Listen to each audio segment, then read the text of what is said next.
Cette nuit, j'ai rêvé de Star Wars.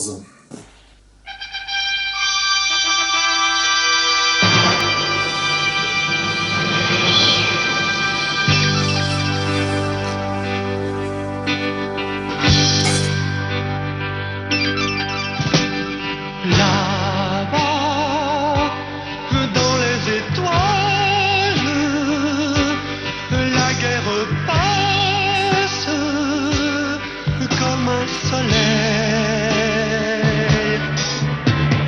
Là-bas, le fer s'emballe, les fusées crachent du sang vermeil. Pour toi, les hommes et les bêtes ont repris les armes. Pour toi, ils vont traverser.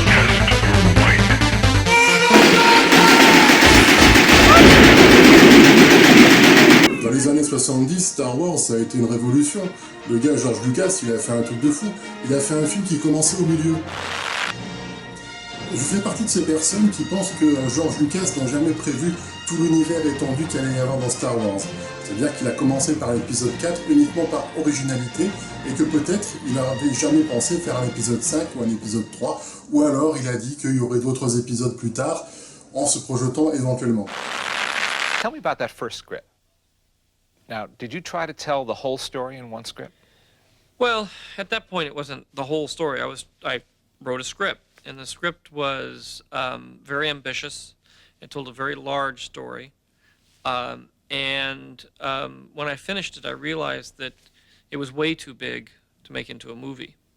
So I took... Cette interview est intéressante, puisqu'en fait, le travail de scénariste consiste à écrire un développement, c'est-à-dire beaucoup de choses, toute une histoire, plein de personnages, leurs histoires internes, etc., leurs conflits avec les autres personnages, tout ça qu'on ne voit pas forcément dans le film, et le scénariste va prendre tout ce développement et il va tailler dedans pour avoir le scénario, c'est-à-dire le principal. Après, il y a beaucoup de choses qu'on ne verra pas en tant que spectateur, qui vont disparaître dans le film.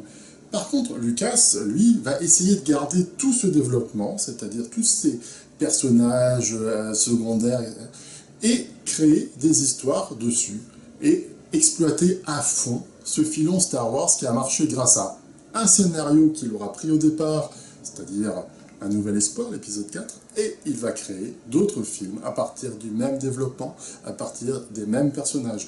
Et ça, c'est une idée de génie. Parallèlement à ça, de nombreux concours Star Wars inviteront les fans à créer des histoires sur des personnages secondaires ou qu'on voit très furtivement dans les films, afin de développer encore plus cet univers étendu. George Lucas était un agitateur. Il avait fait American Graffiti, THX 1138, et si vous vous rappelez bien, dans THX 1138, le film commence par le générique de fin. Il était très très friand de ce genre de petits détails, c'est pour ça que je pense que l'épisode 4 n'est pas anodin. Il a commencé par l'épisode 4 pour interpeller. Et non pas pour commencer l'histoire au milieu, je pense que ça c'est venu par la suite. Mais il a commencé par l'épisode 4 par originalité. Il faisait partie de toute une bande de copains, donc Coppola, Spielberg, ils aimaient bien tous ces genres de petits détails, faire bouger un petit peu les choses au niveau cinématographique. J'en ai pour autre exemple Coppola qui, au début de Apocalypse Now, commence le film par la chanson This Is the End.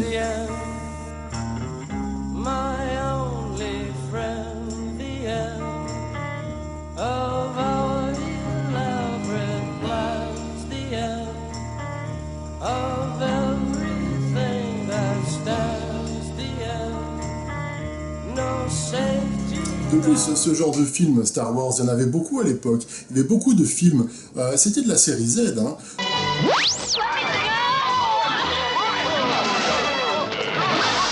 Il y a eu Star Crash, vous avez eu Les Mercenaires de l'espace, vous avez eu plein de films comme ça. Et Star Wars, quelque part, ben, c'est à peu près la même chose. Sauf que ben, il y a eu Alec Guinness, qui a sorti tout ça du lot. Il y a eu quand même le génie de Lucas, on peut pas le cacher, même si a priori le pré-montage était une catastrophe à la base et que ça a dû être repris. En fait, l'histoire de Star Wars se suffit à elle-même. Pourquoi dire un épisode 4, puisqu'on a un début dans ce film, on a une fin. Mis à part que la bonne idée, c'est que comme ce film a bien marché, on exploite le filon à fond, et donc on part sur 2 épisodes qui vont derrière, des épisodes qui vont devant, des spin-offs. Maintenant, on va parler de la vie des cousins, des frères, des différents mercenaires, etc. Et Disney qui rembraye et qui va faire maintenant la vie de Han Solo en spin-off, etc. Et donc on développe l'univers à fond. Basically, this is the second of 3 films that tell one story, and they were originally called The Adventures of Luke Skywalker, and it just was too big to get on the marquee. It just so happens that the next trilogy after the next film will go 20 years earlier and tell of the young Alec Guinness character and how Darth Vader came to power, and then we wouldn't be involved in those because our characters were just little nippers. So this is it for you guys. Mais ce qui est génial quand même dans cette saga qui a rapporté des milliards, c'est que tout est parti d'un film qui a été tourné dans les années 70, avec énormément de défauts, puisqu'il n'y avait pas beaucoup de moyens à ce moment-là. Il y a eu beaucoup d'erreurs de montage, il y a eu des conditions climatiques exécrables qui fait que le tournage a été abominable, et donc le film souffre de beaucoup de défauts, et on va s'amuser à les voir ensemble, et je vous garantis que vous ne verrez plus jamais Star Wars de la même façon, après avoir vu toutes ces petites choses, tous ces petits détails. Donc regardez bien attentivement, c'est parti pour une revisite de Star Wars épisode 4, Un Nouvel Espoir.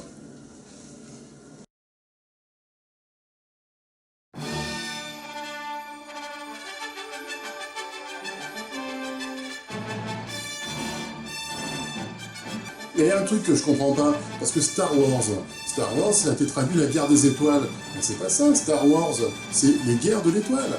Les guerres de l'étoile noire. Ça aurait dû être, alors dans ce cas, Star Wars, la guerre des étoiles. Non, c'est Star Wars, la guerre de l'étoile noire. Nous sommes faits pour souffrir. Voilà notre lot. Il faut que je me repose ou je vais tomber en pièces. J'ai les articulations frigorifiées. Oh, je suis frigorifié.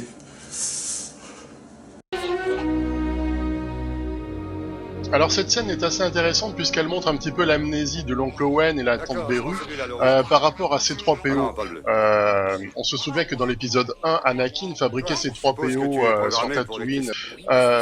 Alors certes, il avait une carapace qui était différente, mais il portait tout de même le même nom, C-3PO, et il avait toujours la même voix.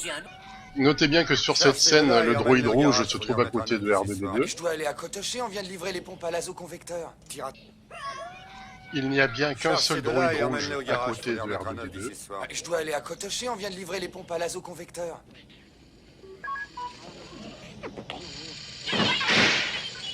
Et donc ici, erreur de montage, puisqu'on voit que le droïde rouge est à nouveau à côté de R2-D2 alors qu'il est parti. Appartenir à un certain Obi-Wan Kenobi. À la fin de l'épisode 3, les enfants d'Anakin Skywalker sont séparés et cachés afin qu'ils ne puissent pas être retrouvés par leur père. Pourtant, Luke s'appelle tout simplement Luke Skywalker. Est-ce qu'on n'aurait pas pu lui donner tout simplement un autre nom? Tu iras à l'atelier central avec ce D2R2 pour qu'on lui efface sa...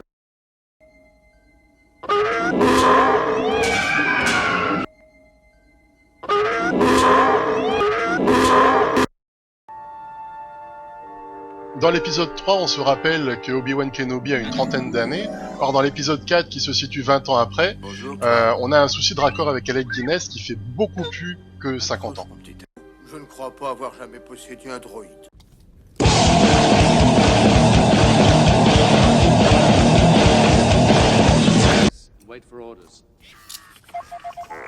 Je ne crois pas avoir jamais possédé un droïde.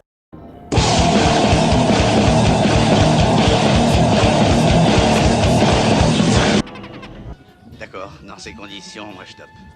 On décolle dès que vous êtes prêts. Hangar 49. Le 49.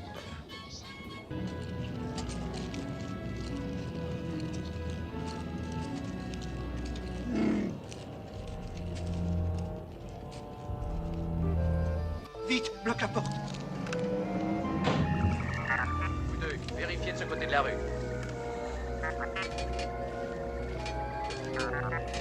Ça va, c'est verrouillé. Essayons les suivants.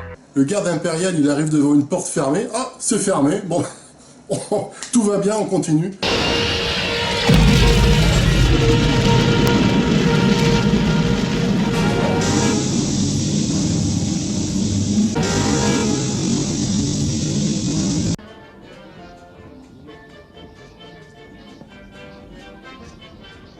Ça va, je n'ai rien. Le chic tabac, là, est le copilote d'un appareil qui pourrait nous convenir.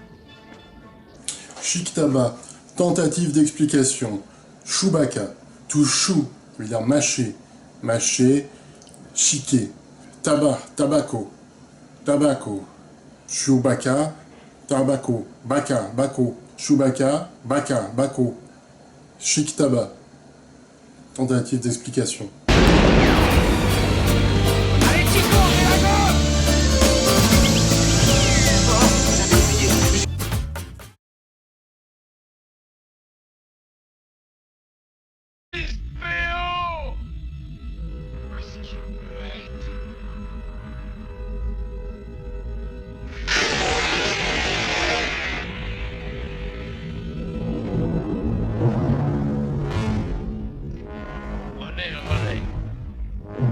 Occupez-vous des blessés.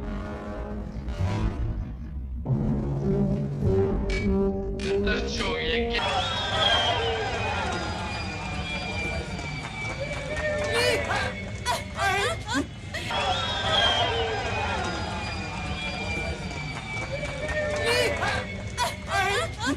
Plan codé que vous avez intercepté. Parlez, qu'avez-vous fait de ces plans? Non, on n'a intercepté aucun plan secret. C'est un vaisseau consulaire, en mission diplomatique, monseigneur. Si c'est un vaisseau plénipotentiaire, où est l'ambassadeur?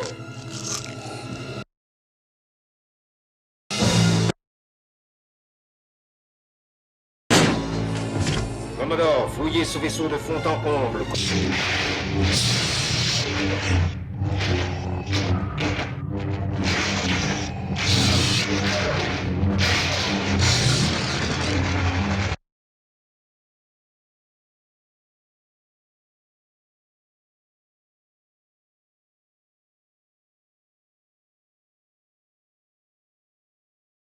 Suite au grand succès de Star Wars, la télévision a proposé à George Lucas de faire une émission spéciale pour les fêtes de Noël, donc un Special Holiday Star Wars, que George Lucas a accepté de faire avec tous les héros, donc avec Mark Hamill, avec Carrie Fisher, avec Harrison Ford. Un film spécial qui sortait à la télévision et que George Lucas a voulu cacher suite à ça, c'est-à-dire qu'aucune cassette n'est sortie à l'époque, et il a voulu détruire toutes les bandes existantes, tant le résultat était apocalyptique. Cependant, il reste quelques copies qui circulent encore sur internet, et c'est un pur bonheur de retrouver tout ça, parce que vraiment c'est très très mauvais, on se demande ce qui s'est passé. En fait, ça partait plutôt bien, puisqu'on avait Chewbacca et Han Solo qui étaient à bord du Faucon Millennium, qui s'échappaient parce qu'ils étaient poursuivis par un destroyer impérial. Et là, tout d'un coup, il y a Han Solo qui dit à Chewbacca bon, maintenant, il faudrait rentrer à la maison, parce que ça va être l'anniversaire de ton gamin, et il faut préparer le gâteau. Et là, on se dit, putain, ça va être une grosse couille. Je vous dis pas, parce que la demi-heure suivante, c'est la bonne femme de Chewbacca qui prépare le gâteau. Et là, vous commencez à craquer sévère.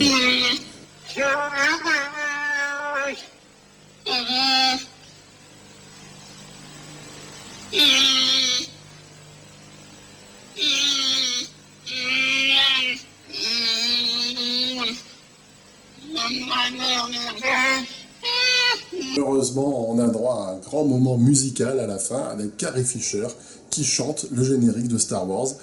Et ça, c'est un grand inédit quand même. We celebrate a day of peace, a day of harmony, a day of joy we all can share together joyously, a day that takes us through the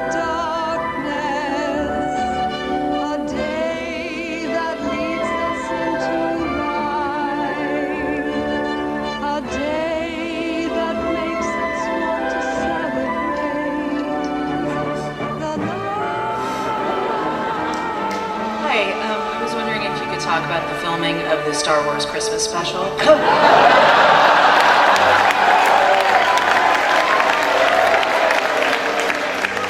I really don't remember except that song. I do.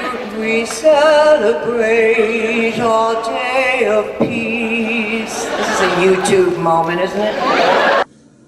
Je terminerai par dire que j'adore Star Wars, je suis un grand fan de Star Wars, et dans cette vidéo, je n'ai absolument pas voulu critiquer ni George Lucas ni Star Wars, puisque j'adore, je serai le premier à aller voir l'épisode 7, mais il est toujours bon de revisiter nos grands classiques. Et surtout, s'il n'y avait pas eu de suite à Star Wars, on n'aurait jamais pu voir sans doute l'un des meilleurs films de George Lucas, à savoir l'Empire contre-attaque. Et je me gourre parce que l'Empire contre-attaque n'est pas du tout de George Lucas. Salut. No. This was the ending.